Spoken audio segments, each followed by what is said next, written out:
Soalan yang sama juga saya nak tanya kepada Nina. Kenapa pilih program biodiversity di UMT dulu? Okey, terima kasih Doktor atas soalan yang diajukan.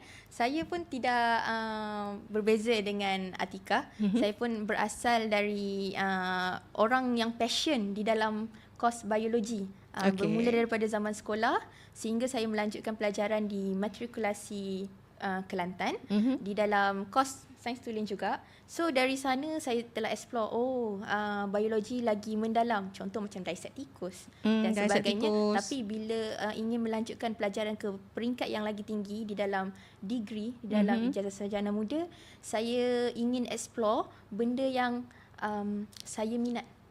Jadi salah satu passion saya selain daripada biologi itu sendiri, saya memang suka akan alam.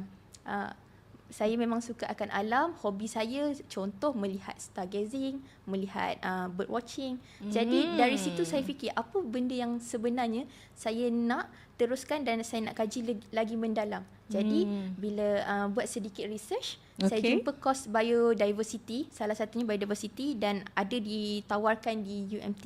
So that's why itulah perjalanan saya sebenarnya.